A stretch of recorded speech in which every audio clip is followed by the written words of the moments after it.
hidupku dan karya tangan-Mu. Ku tersanjung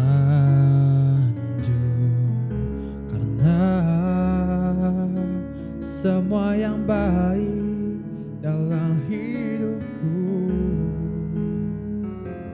itulah karya-Mu. Kau beri kesempatan yang baru dan ku ingin mengenal-Mu, Tuhan, lebih dalam dari semua yang ku kenal. Tiada kasih yang melebihi-Mu. Ku ada untuk menjadi penyembah-Mu.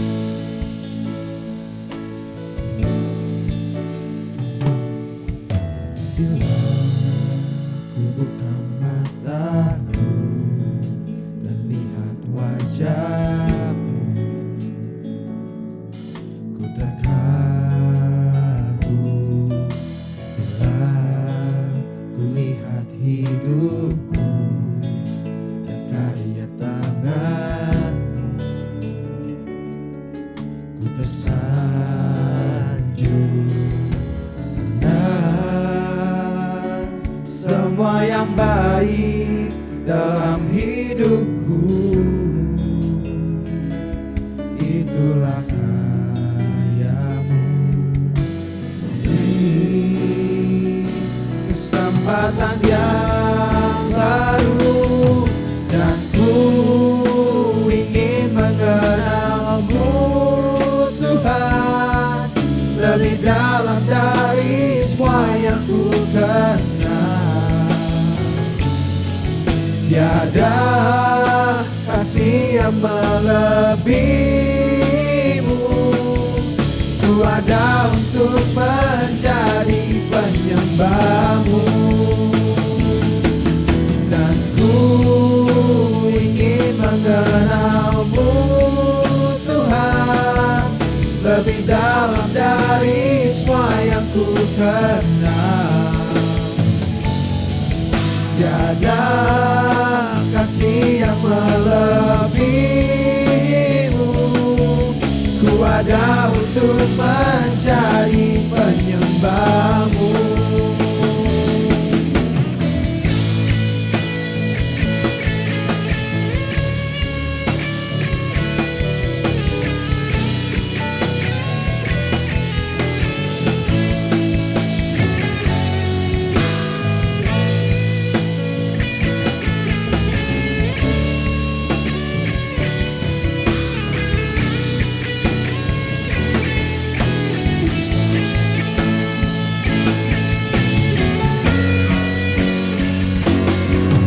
Dan ku ingin mengenal-Mu, Tuhan, lebih dalam dari semua yang ku kenal.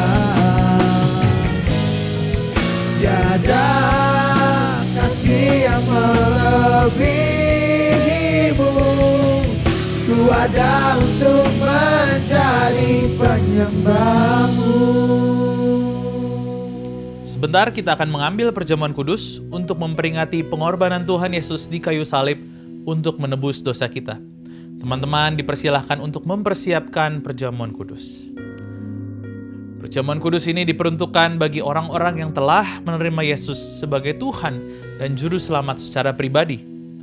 Mari kita mempersiapkan hati untuk mengambil perjamuan kudus ini dengan memohon ampun atas dosa-dosa kita dan melepaskan pengampunan bagi orang yang telah menyakiti hati kita.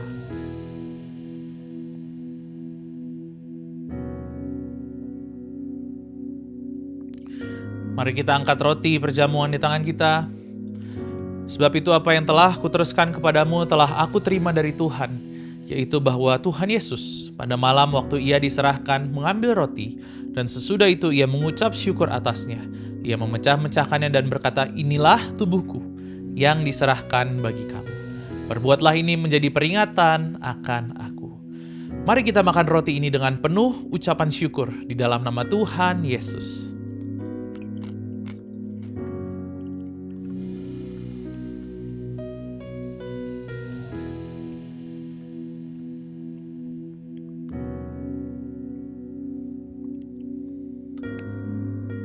Demikian juga ia mengambil cawan sesudah makan lalu berkata, "Cawan ini adalah perjanjian baru yang dimeteraikan oleh darahku. Perbuatlah ini setiap kali kamu meminumnya menjadi peringatan akan aku. Sebab setiap kali kamu makan roti ini dan minum cawan ini, kamu memberitakan kematian Tuhan sampai ia datang." Mari kita minum anggur ini dengan penuh ucapan syukur di dalam nama Tuhan Yesus.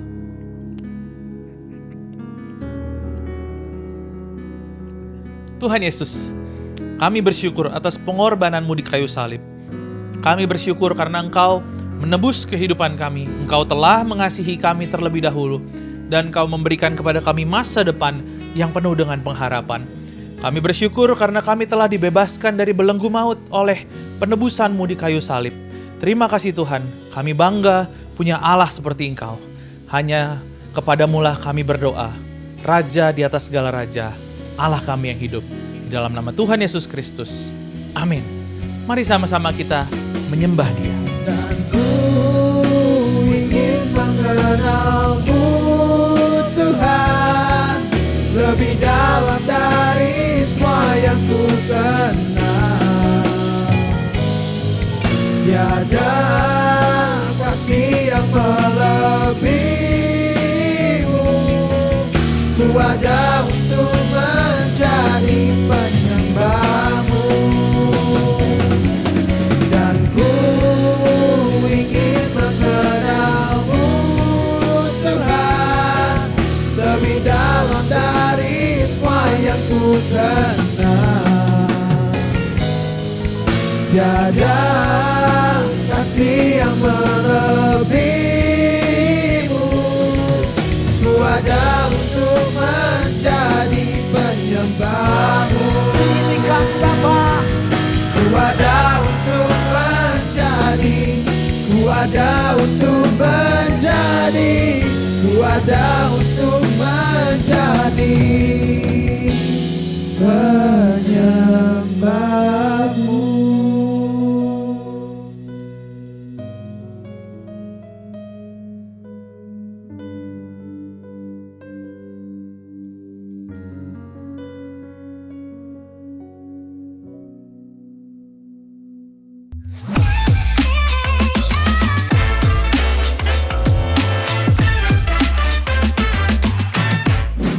Halo mahasiswa, selamat datang kembali di ibadah online khusus mahasiswa Campus Connection. Nggak kerasa kita sudah memasuki bulan Oktober. Kita sama-sama bersyukur untuk penyertaan Tuhan di dalam kehidupan kita sepanjang 10 bulan di tahun ini. Kasih karunia-Nya, penyertaannya selalu ada untuk setiap kita. Saya harap teman-teman semua tetap semangat untuk menjalani segala aktivitas yang ada.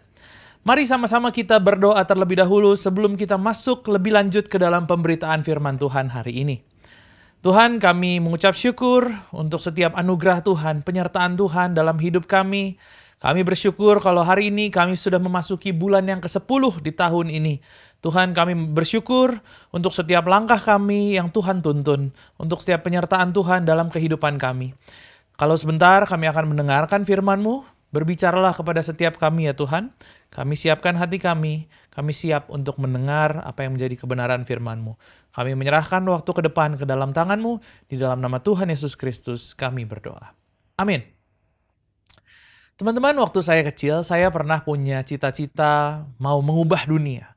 Dan saya rasa hampir setiap dari kita pernah punya keinginan, punya cita-cita, punya mimpi untuk membuat dunia lebih baik. Gitu. Punya satu cita-cita yang mulia, punya satu impian, keinginan yang mulia. Gitu. Kita berharap kita bisa mengubah dunia.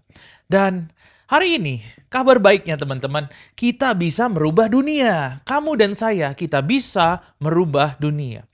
Kita tahu dunia ini harus berubah. Kita tahu ada sesuatu yang salah dan bisa diperbaiki. Dan sebagai orang percaya, kita ingin agar dunia ini berubah ke arah yang benar. Nah, pertanyaannya, bagaimana kita bisa merubahnya? Karena terlalu banyak sepertinya masalah yang harus diselesaikan. Ada perang, ada masalah politik, ada masalah kelaparan, kemiskinan, masalah pendidikan, dan lain sebagainya. Sehingga yang menjadi pertanyaan adalah apa yang bisa kita lakukan? Saya yakin beberapa dari kita adalah penggemar Marvel Studios atau pernah mungkin beberapa dari teman-teman pernah menonton setidaknya satu lah gitu atau beberapa film atau karya dari Marvel Studios. Bagi saya adalah salah satu penggemar film-film Marvel. Dan kalau teman-teman tahu ceritanya, semua dimulai dari cerita Iron Man. Satu karakter yang diceritakan ingin mengubah dunia, namun mempunyai sifat sombong. Gitu. Sampai akhirnya dari film Iron Man itu berlalu semua, terbentuklah sebuah tim, yang namanya The Avengers. Ini film yang paling saya suka gitu. Kita bisa melihat bagaimana kekuatan sebuah tim yang bisa menyelesaikan berbagai jenis masalah yang ada. Iron Man, karakter yang tadinya hanya memikirkan diri sendiri dan seorang diri, saat masuk ke Avengers mulai berubah nih. Dia mengesampingkan agendanya sendiri, dia mulai berpikir bagaimana di Avengers ini, kelompok ini bisa bekerja sama supaya masalah yang ada itu bisa terselesaikan. They work as a team. Mereka bekerja bersama-sama sebagai satu tim yang solid gitu. Tapi permasalahannya, ada satu penelitian yang mengeluarkan sebuah statement seperti ini, teman-teman. Dalam kehidupan kita ya, ini dalam kehidupan kita. We are the loneliest generation that has ever lived. Dikatakan bahwa generasi kita adalah generasi yang paling merasa kesepian dari antara semua generasi yang pernah hidup. Siapa di antara kita yang merasa kesepian? Dimanapun kamu berada, ketika kamu beribadah dan menyaksikan tayangan ini melalui YouTube, kamu boleh angguk-angguk kepala. Tenang, kalau kamu menganggukkan kepala, kamu nggak aneh. Karena memang faktanya, generasi kita adalah generasi yang paling merasa kesepian. Apalagi kita sudah melewati masa pandemi, beberapa tahun terakhir. Bahkan pada saat pandemi itu kita nggak ketemu sama orang kurang lebih selama 2-3 tahun, teman-teman. Wajar kalau kita pernah merasa kesepian dan bahkan merasa sendiri di dalam hidup ini. Tapi kita lihat kepada firman Tuhan. Tuhan nggak ciptakan kita untuk hidup sendiri. Tidak baik kalau manusia itu hidup seorang diri saja. Itu yang Tuhan katakan kepada Adam. Dan saya percaya hal ini bukan hanya bicara tentang pasangan hidup, bukan hanya bicara soal jodoh gitu, tetapi bicara juga soal hidup kita secara keseluruhan. Kita sebagai manusia nggak bagus kalau hidup sendiri. Kita adalah makhluk yang memang diciptakan untuk berkomunitas. Dimanapun teman-teman berada, sama-sama katakan komunitas. 1, 2, 3, komunitas. Dan inilah cara Tuhan bekerja, dimulai dari sebuah keluarga, yaitu Adam dan Hawa, lalu ke komunitas kecil, komunitas besar, sampai menjadi bangsa-bangsa. Kita tumbuh di dalam komunitas. Masalahnya gini, karena teknologi dan modernisasi, terutama buat kita yang tinggal di kota besar dan kota-kota yang sudah maju, seringkali kita ini bisa merasa kesepian.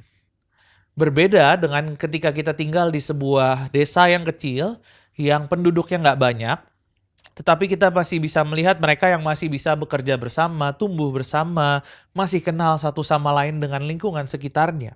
Mungkin kalau kita ke desa, kita masih bisa lihat ibu-ibu yang mencuci di sungai, barengan, rame-rame. Kita bisa lihat bapak-bapak yang main catur bareng di halaman rumah. Anak-anak yang masih main bareng di depan rumah mereka. Dan kelihatannya, hal-hal ini menjadi satu hal yang langka banget terjadi di kota besar. That's why kita wondering, kita bertanya-tanya. Kenapa ya ngerasa sendirian? Kenapa ya saya ngerasa lebih gampang depresi? Kenapa ya saya kok lebih rasa takut dan lain sebagainya? Bisa jadi karena kita merasa kita nggak punya teman atau kita nggak punya komunitas untuk kita bisa berjalan bersama-sama. Dan yang namanya teman, yang namanya komunitas itu bukan hanya menambahkan sesuatu hal yang baru di dalam jadwal kita, tetapi komunitas itu ya adalah kita, itu jati diri kita diciptakan untuk kita hidup di dalam satu komunitas. Manusia diciptakan sebagai makhluk sosial yang perlu untuk bersosialisasi satu dengan yang lain. Bukan masalah perlu nggak perlu, bukan ya sekali seminggu aja atau kalau reunian aja, tetapi kalau kita bicara tentang komunitas, itu adalah nature dari kehidupan kita manusia. Kita diciptakan sebagai sebuah komunitas. Dan yang namanya komunitas pasti berhubungan dengan banyak orang. Nah, mulai nih jiwa-jiwa introvert yang penyendiri bilang, aduh itu bukan saya banget. Nggak deh kalau berhubungan sama orang. Kayaknya nanti bawaannya bawa masalah. Saya enak sendiri aja. Saya introvert kok, Kak. Tapi faktanya seperti itu, teman-teman. Mau nggak mau, kita akan berhubungan dengan banyak orang di hidup ini. Kalau tadi di awal saya sempat tanya sama teman-teman, mau bikin perubahan nggak di dunia ini? Salah satu cara untuk kita merubah dunia, merubah kehidupan kita adalah dengan berkomunitas. Hidup berdampingan dengan orang-orang. Kalau kita bisa berdampak, membawa dampak, merubah hidup satu orang saja, itu seperti kita merubah dunia bagi orang tersebut, teman-teman. Bagi saya pun demikian. Saya bisa mengalami transformasi kehidupan sampai sekarang, tentu saja karena anugerah Tuhan, tetapi juga karena Tuhan menempatkan orang-orang yang membantu saya untuk tumbuh. Orang tua saya, mentor, sahabat saya, teman, istri saya adalah orang-orang yang Tuhan tempatkan untuk mengubah dunia saya menjadi lebih baik. Dan itulah cara kita merubah dunia, teman-teman. Nggak perlu berpikir yang terlalu jauh, terlalu besar, terlalu kompleks dan sulit, gitu. Tetapi dimulai dari bagaimana kita bisa mengubah dunia seseorang. Hal ini mustahil untuk terjadi kalau kita tidak mau menjalin relasi, menjalin hubungan dengan orang lain. Hal ini hanya bisa terjadi kalau kita mau menjalin relasi dan mau mengasihi orang lain. Kita mau berkomunitas, kita mau jalan berdampingan satu sama yang lain.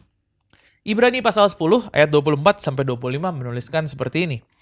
Marilah kita saling memperhatikan supaya kita saling mendorong dalam kasih dan dalam perbuatan baik. Ayat yang ke-25. Janganlah kita menjauhkan diri dari pertemuan-pertemuan ibadah kita seperti yang dibiasakan oleh beberapa orang, tetapi marilah kita saling menasihati, terlebih lagi sementara kamu melihat hari Tuhan mendekat. Teman-teman, kita diciptakan untuk berkomunitas, hidup berdampingan dengan orang-orang, bukan untuk hidup sendiri. Kita bisa membawa dampak dan mengubahkan dunia seseorang. Tetapi pada kenyataannya, musuh kita, iblis, nggak suka ini terjadi. Di mana ada kesatuan, iblis nggak suka itu terjadi. Sehingga banyak kebohongan demi kebohongan yang iblis coba ciptakan untuk membuat kita berpikir bahwa saya ini nggak perlu orang lain.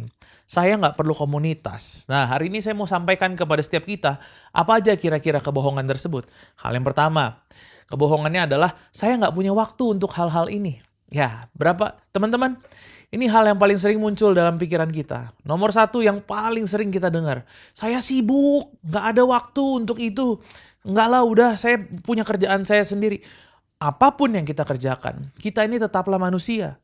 Ini bukanlah satu hal baru dalam hidup kita, tetapi justru kehidupan kita berkomunitas itu adalah setiap detik dari hidup kita.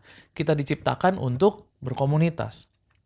Saya nggak tahu apa teman-teman masih merasakan hal ini atau enggak. Tapi dulu, waktu saya masih berusia SD, saya sering banget nyamperin ke rumah teman saya, naik sepeda sore-sore, datang ke rumah teman saya, sambil teriak, main yuk! Gitu. Atau sekedar sepedaan keliling kompleks sore-sore bareng-bareng sama teman-teman. Saya bisa tahu ada si ini di rumahnya, si itu, dari sepeda yang diparkir di depan rumahnya gitu. Pada saat itu belum umum menggunakan handphone, belum umum main game online, dan lain-lain sebagainya. Sehingga berelasinya, berkomunitasnya ya seperti itu teman-teman. Teman-teman ini mirip kalau kita bilang gini, kalau pada saat ini ya, berangkat ke kampus bareng yuk. Atau mungkin juga makan siang bareng di kampus, di kantin, di depan kampus. Nugas bareng yuk, kita ngerjain tugas bareng atau kerja kelompok bareng yuk. So, kamu nggak terlalu sibuk untuk berkomunitas. Kamu nggak terlalu sibuk untuk punya hubungan, punya relasi dengan orang lain. Bukan nggak punya waktu. Tetapi seringkali kita tidak mau memberikan waktu tersebut. Padahal, sekali lagi, nature alami kita sebagai manusia adalah makhluk sosial. Pergi ke kampus, makan, ngerjain tugas, itu semua merupakan bagian dari kehidupan kita. Dan di tengah-tengah hal tersebut pun, kita bisa untuk tetap terkoneksi dengan orang lain. So, itu hal yang pertama teman-teman. Saya nggak punya waktu untuk hal ini. Itu satu kebohongan yang coba ditanamkan oleh si iblis supaya kita disconnected dari komunitas di sekitar kita. Supaya kita disconnected dari saudara seiman di sekitar kita, dari orang-orang di sekitar kita. Yang mana padahal Tuhan rancangkan kita untuk hidup dalam komunitas. Hal yang kedua, dikatakan gini, saya nggak merasa aman di sekitar orang lain. Hal ini agak lebih dalam dibandingkan yang pertama tadi dan agak lebih sulit mungkin karena buat sebagian dari kita, mungkin ada yang pernah mengalami hal-hal yang mengakibatkan trauma tersendiri. Membawa orang untuk dekat di dalam kehidupan kita, tetapi pada ujungnya kita disakiti lagi Dan lagi, mungkin teman-teman ada yang pernah punya trauma seperti ini. Dan kalau ini terasa agak berat buat setiap teman-teman atau buat beberapa dari antara teman-teman, saya mau katakan seperti ini hari ini teman-teman. Tetaplah belajar untuk mengasihi. Ketika kita disakiti, ketika kita mungkin terluka, kita mungkin sedang menangis. Namun, setelah tangisan tersebut, kita tetap perlu orang lain yang bisa kita call untuk menceritakan kondisi kita. Satu fakta yang menarik, salah satu cara yang membuat orang merasa dihargai adalah dengan membuat mereka merasa berguna atau dibutuhkan. Masalahnya seringkali kita takut untuk ngerepotin orang lain. Kita kelihatan membebani orang lain. Itu kita nggak mau rasanya seperti itu dan lain-lain sebagainya. Sehingga kita terjebak dengan kalimat seperti ini. Udahlah, nggak perlu nyusahin orang lain. Dinikmati sendiri aja udah. Padahal dengan mengekspresikan apa yang kita butuhkan, berbagi beban, itu dapat membuat orang lain merasa dibutuhkan, berguna, dan bahkan merasa dikasihi. Sehingga kalau kamu sedang merasa saat ini, saya nggak merasa aman di sekitar orang lain, saya pernah mengalami trauma, saya pernah mengalami hal yang berat. Hari ini saya mau coba katakan sama teman-teman semua, belajarlah untuk tetap bisa mengasihi orang lain. Hal yang ketiga, dibilang, saya selalu sendirian. Saya nggak punya orang di sekitar saya. Banyak orang yang juga terjebak di dalam kebohongan yang dibuat oleh iblis yang ini gitu. Saya nggak pernah punya teman, saya selalu sendiri, nggak ada yang mau bareng sama saya. Mungkin ada season di mana kita pernah merasa sepi sendiri. Saya pun pernah mengalaminya, di mana rasanya seperti ditinggalkan oleh orang-orang yang ada di sekitar saya. Tetapi kalau Tuhan yang menciptakan kita untuk hidup dalam komunitas, Tuhan juga yang akan menolong kita untuk melalui berbagai tantangan-tantangan yang ada tersebut. Tuhan itu nyata, dan Alkitab itu benar, maka panggilan untuk berkomunitas di dalam kehidupan kita itu merupakan hal yang sangat mungkin untuk dilakukan. Ada berbagai macam ayat di Alkitab yang menyinggung mengenai hal ini. Beberapa di antaranya ya, sebagai contoh.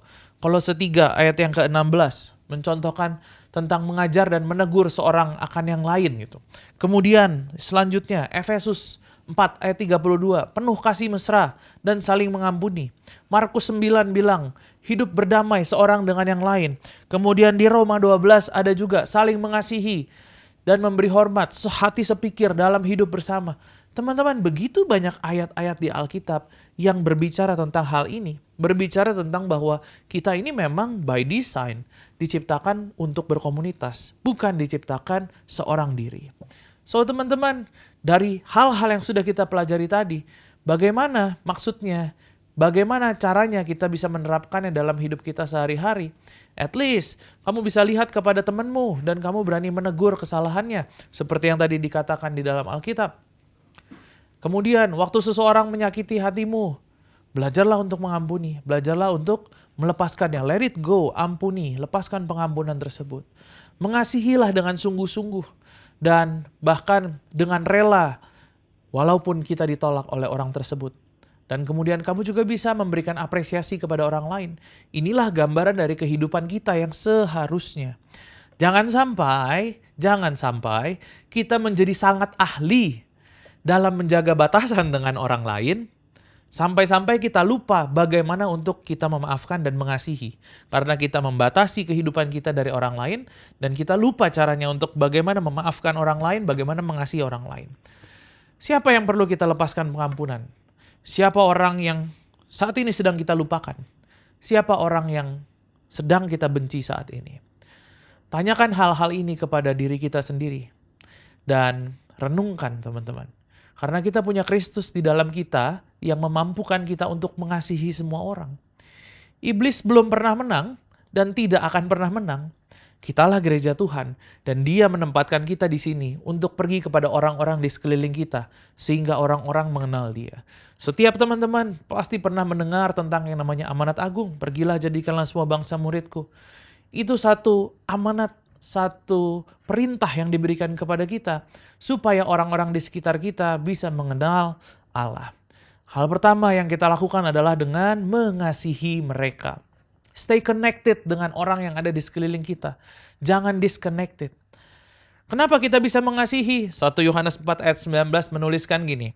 Kita mengasihi karena Allah lebih dahulu mengasihi kita. Ini adalah alasan kenapa rencananya berhasil dalam hidup kita. Kita mengasihi, kita mampu mengasihi orang, karena Dia terlebih dahulu memberikan contoh nyata dengan mengasihi kehidupan kita. Ini cara untuk merubah dunia, yaitu dengan mengasihi orang lain. Kita punya impian yang bagus, kita pengen merubah dunia menjadi tempat yang lebih baik, dimulai dengan satu langkah sederhana, yaitu dengan mengasihi orang lain. Dalam berkomunitas, ada penerimaan, ada saling mengasihi, ada pengenalan akan Kristus, ada saling mengasah satu sama lain, dan melalui hal-hal tersebut, dunia akan berubah menjadi satu tempat yang lebih baik. Teman-teman, sekarang saya mengajak kita untuk mari kita bawa hal ini lebih dekat dengan kehidupan kita sehari-hari. Kalau tadi kita bicara tentang betapa pentingnya hidup dalam komunitas, sekarang saya ingin ajak kita untuk kita memikirkan apa langkah sederhana yang bisa saya ambil mulai dari hari ini atau mulai dari minggu ini. Setidaknya ada 3 hal praktis yang bisa kita lakukan. Yang pertama, jelas, pilih komunitas. Kita dari tadi bicara tentang komunitas. Teman-teman, jangan berjalan sendiri. Kalau sampai hari ini kamu belum terhubung dengan sebuah komunitas rohani, entah itu komsel, pemuridan, atau kelompok doa, atau apapun itu, ambillah langkah untuk bergabung. Ingat teman-teman, komunitas itu bukan hanya sebuah jadwal tambahan dalam hidup kita, melainkan itu menjadi satu tempat di mana kita bisa bertumbuh. Di sanalah kita saling meneguhkan, saling mendoakan, saling menopang di tengah-tengah segala pergumulan yang ada dalam hidup ini. Jadi, minggu ini, jangan biarkan dirimu tetap sendirian. Buka hatimu, cari komunitas yang ada, pilih komunitas yang ada, pilih tempat di mana kamu bisa bertumbuh. Connected dengan orang lain. Yang kedua, mulai dari satu orang. Apa nih mulai dari satu orang? Tadi kan kita bilang, kadang kita pikir, aku nggak bisa mengubah dunia, terlalu berat, terlalu besar. Yes, tetapi dengar ini teman-teman, kamu tidak harus mengubah semua bangsa sekaligus, seisi dunia sekaligus. Cukup mulai dari satu orang di sekitarmu. Tanyakan kabarnya, ajak makan bareng, tawarkan bantuan, belajar bareng, nugas bareng, dan lain sebagainya. Percayalah, dunia seseorang bisa berubah hanya karena ada satu orang yang hadir dalam hidup mereka. Jadi tanyakan pada diri kita sendiri, siapa satu orang yang minggu ini bisa kita approach, bisa kita dekati, dan bisa kita berikan kasih Kristus itu dalam hidup mereka. Siapa yang dunianya mau kita influence, siapa yang dunianya mau kita berikan dampak, mau kita berikan kasih Kristus yang dialirkan lewat hidup kita. Mulai dari satu orang. Yang ketiga, praktekkan kasih Kristus. Yang terakhir itu praktekkan kasih Kristus. Mari kita terus belajar untuk mengasihi. Kalau ada orang yang menyakiti, belajarlah mengampuni. Kalau ada teman yang sedang berjuang, hargai perjuangannya. Bantu mereka, support mereka, kasih semangat. Jangan berhenti menebarkan kasih, meski mungkin tidak selalu dibalas yang sama. Ingat 1 Yohanes 4 ayat 19 yang tadi kita baca, kita mengasihi karena Allah lebih dahulu mengasihi kita. Itulah kekuatan kita mengasihi. Kita tidak mengasihi dari kekuatan kita sendiri, tetapi kita mengasihi karena kita telah lebih dahulu dikasihi oleh Kristus. Teman-teman, 3 hal ini sederhana, tetapi dampaknya luar biasa. Pilih komunitas, jangan berjalan sendirian, be connected. And then yang kedua, mulai dari satu orang. Sesimpel mulai dari satu orang. Dan kemudian yang ketiga, terus praktekkan kasih Kristus tersebut. Dunia ini memang terlalu luas untuk kita ubah sendirian. Kalau kita lihat masalah yang ada, perang, kemiskinan, kesepian, depresi, rasanya seperti mustahil untuk kita ubah. Tetapi kabar baiknya gini, Tuhan tidak pernah memanggil kita untuk berjalan sendirian. Dia menempatkan kita di dalam tubuh Kristus, yaitu gerejanya. Dia menempatkan kita dalam komunitas, dan melalui kasih yang nyata, melalui persaudaraan yang tulus, melalui langkah-langkah sederhana untuk kita bisa hadir dalam kehidupan orang, memberikan kasih Kristus dalam hidupnya, dunia bisa mulai berubah. Mungkin kamu tidak bisa mengubah semua bangsa sekaligus, tapi kamu bisa mengubah dunia seseorang hari ini. Dan bayangkan, ketika setiap kita melakukannya, semua kita melakukannya, dunia akan semakin dipenuhi dengan kasih Kristus yang terpancar dari orang-orang percaya. Mari kita hidup di dalam komunitas, mari kita saling mengasihi, mari kita bersama-sama melaksanakan amanat agung tersebut. Karena ketika kita mengasihi, orang lain akan melihat Kristus di dalam kita, dan itulah yang akan mengubah dunia. Amin. Mari kita berdoa. Tuhan, kami bersyukur untuk firman Tuhan yang telah disampaikan hari ini. Kami bersyukur karena Tuhan telah terlebih dahulu mengasihi kehidupan kami, Tuhan yang menerima kehidupan kami, Tuhan yang membebaskan kehidupan kami dari belenggu maut itu Tuhan. Hari ini Tuhan, ajarkan kami untuk kami bisa connected dengan orang di sekitar kami, dan terlebih lagi kami bisa mengasihi orang lain yang ada di sekitar kami. Ajar kami Tuhan supaya lewat kehidupan kami, kasih Allah itu dinyatakan kepada orang-orang di sekitar kami. Tuhan, kami berdoa. Aku berdoa buat teman-temanku dimanapun mereka berada, biar mereka tidak terjebak dengan segala kebohongan-kebohongan yang ada, yang iblis coba berikan dalam kehidupan mereka. Tidak terjebak dengan kebohongan-kebohongan yang coba ditudingkan dalam kehidupan mereka. Tetapi biarlah mereka mampu melihat diri mereka bahwa mereka adalah anak Allah yang dikasihi. Tuhan, terima kasih untuk semua firman yang telah disampaikan hari ini. Dan hari ini juga hamba-Mu melepaskan berkat bagi teman-temanku dimanapun mereka berada. Biar kiranya Tuhan yang memberkati perkuliahan-Mu, Tuhan yang memberkati apapun yang Kau kerjakan, Tuhan yang jadikan itu berhasil. Ada nilai-nilai yang terbaik juga yang Tuhan berikan di dalam keberadaan kehidupan-Mu. Tuhan juga yang memberkati kehidupan keluarga-Mu, sehingga semua yang Kau perlukan dijadikannya berhasil. Terimalah sukacita, damai sejahtera, dan penyertaan Roh Kudus yang senantiasa ada sampai selama-lamanya. Hanya di dalam nama Tuhan Yesus Kristus kami berdoa. Amin. Saya berharap teman-teman semua dapat menemukan komunitas yang tepat supaya kita bisa bersama-sama bertumbuh di dalam Kristus. Bagi teman-teman yang masih memerlukan dukungan doa ataupun konseling lebih lanjut, silakan scan QR Code yang ada di layar. Ada para pendoa dan para konselor yang siap membantu teman-teman sekalian. Sampai jumpa minggu depan, Tuhan Yesus memberkati.